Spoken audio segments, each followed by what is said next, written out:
So good morning. I am here and I'm ready to do my Q&A. My office is an absolute sweat box today. It's possibly the nicest day of the year and I'm here in a t-shirt and trying to live it up a little bit for you guys in a shirt, trying to be a little bit smart. So let's kick off this Q&A. Thank you for all the questions that have been sent in over my social media channels. And let's start off. Where should we begin? I think we should probably begin. There's been a few questions which are quite similar, so I'll try and sort of merge those into one answer. Graham Thompson asked, why did I get into photography? And that's sort of a similar question to Peter Swim. Peter with three E's next to each other, two E's first and then another E after that. Also asked, what made you decide to get to do photography and also vlogging? We'll get onto the vlogging bit in a minute. What made me get into photography? I've just always been interested, really. I've always been interested in capturing that moment. JZHOU_09 also said, did I study photography? So that kind of amalgamates itself in the same question, I suppose. No, I didn't study photography. I actually studied media production, so the videography side of stuff. So that's probably why my videos are a bit more focused on the video side of stuff than the photography side of stuff. But as I say, I've always been interested in capturing a single moment, and I got my 700D for product photography for a business that I own. I'm going to do a product photography vlog in the near future because I've got new products to shoot, so I thought that would be quite an interesting subject to try and capture. But yeah, I've just been always interested in it. I used to have snap and go ones, but no, I've never studied it. I actually went to Cumbria Institute of the Arts, which is now University of Cumbria. I was in the year behind another well-known vlogger. I've never studied it. I've never done any, processing my own film. I literally bought a camera to do some photography, and it was on a holiday in the Lake District where, I've said before in another video, I felt like my photography sort of stepped up to the next level, and I was invested a little bit more in it, so I started putting a little bit more of my time into it. So hopefully that answers that question. Hopefully. Next question. What made me decide to do vlogging? That's from Peter with 3E Swim. And Mr. Amtog sent me a message on Instagram, a direct message, asking how long before I put that first video out did I sort of play with the idea of starting the channel. Well, I did 2 videos before my first proper video on the channel.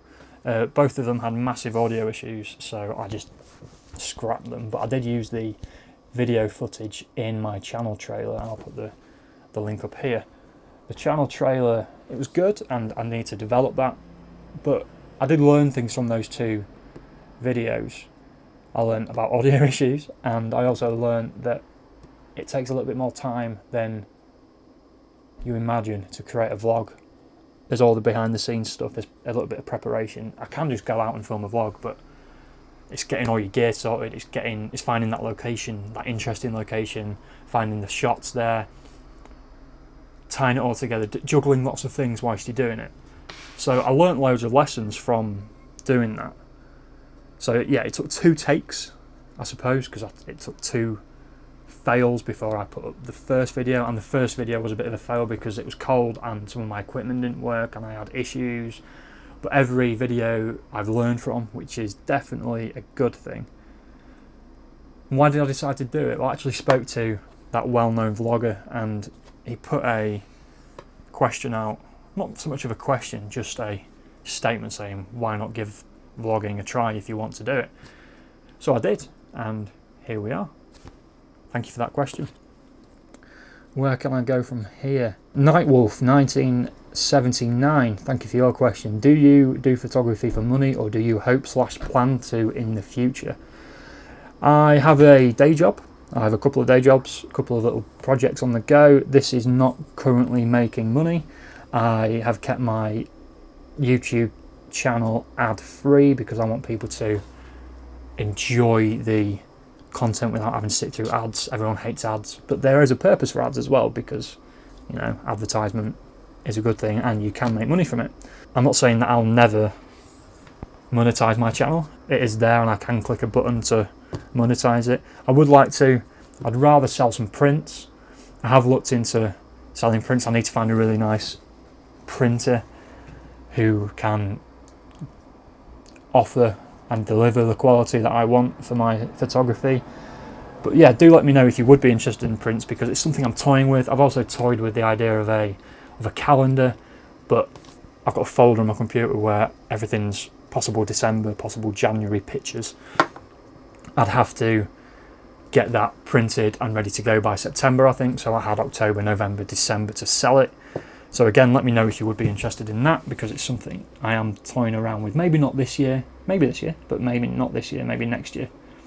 But yeah, if I could do photography full time and make a living wage from it, that would be fantastic. But at the moment, no, I'm not. Kara_DevTog, thank you for your question. By the way, Kara's got a fantastic Instagram feed. Go and find it. Amazing macro, mind blowing. As soon as if I go into Instagram and her pictures are at the top of my feed, it's just inspiring. So Kara asks, what subjects do you enjoy shooting the most? Are there any types of photography you don't currently shoot but would like to try in the future? I shoot a lot of macro, but I would like to do more seascapes and possibly astro. I enjoy shooting the most landscapes and also people, street photography, but from a distance with a long lens. I used to do weddings. I used to not shoot weddings photographically. I used to do videography at weddings, and the guy that I worked with used to say that I was a really good peeping Tom, because I'd zoom in as far as I could and shoot people's reactions. And I thought that was good because it's not intrusive, especially at weddings when you're filming. If you've got a stranger with a camera in your face, you don't want to dance, you don't want to do anything. So I found that was a good way of capturing stuff. And I think I enjoy that. I don't put a lot of people photography on my Instagram feed. I mainly do landscapes and waterfalls and a little bit of macro.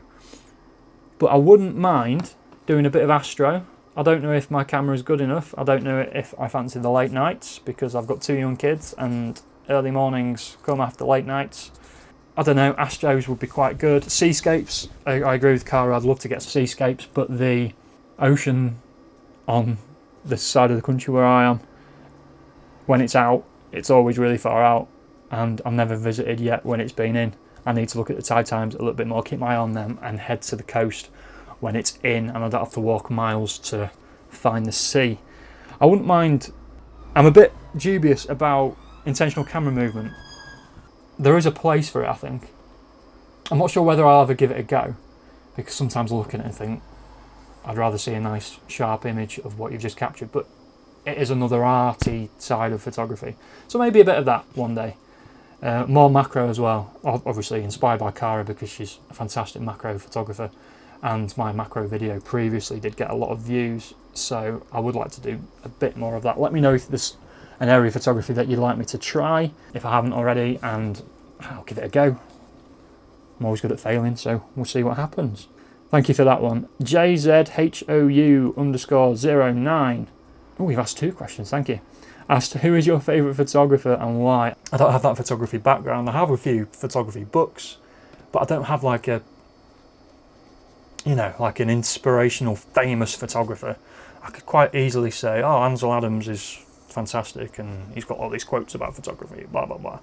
But I just enjoy, I think with Instagram and YouTube and stuff, it's easy to see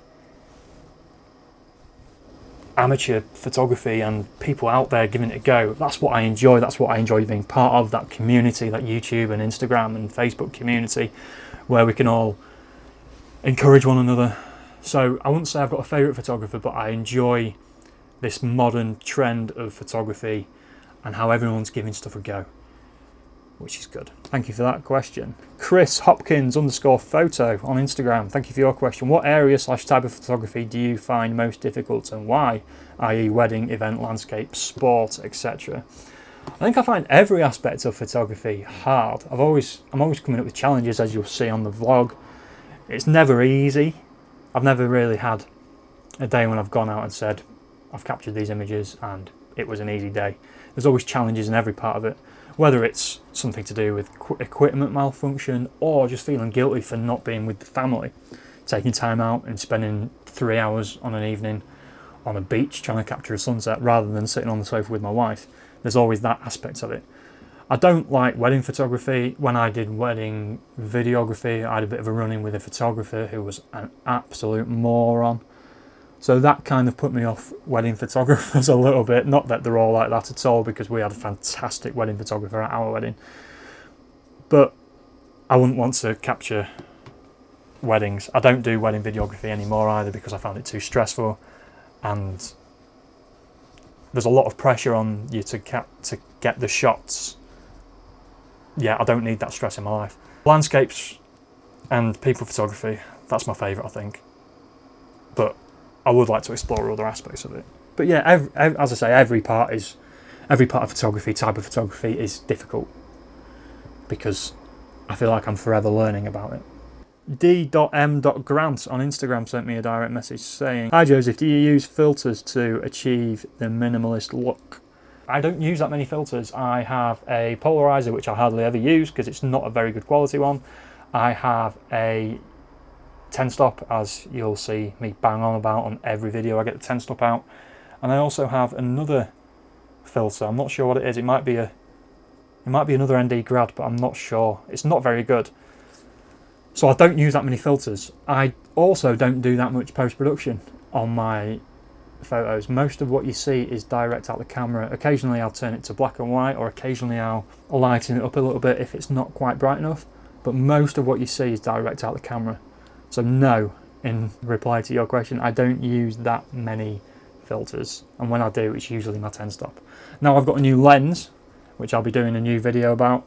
It's a different size, so I'll have to, if I want another set of ND Grads, they'll have to be a different size. So I might invest in them at some point. But as you'll have seen on my social channels, I've been asking about tripod advice, because my old trusty tripod isn't as sturdy as I'd like it to be. So I'm looking at new tripods. So if you've got a recommendation for tripods, please let me know. Tim Day, thank you for your question, sir. timday.photography. What is your favourite cheese?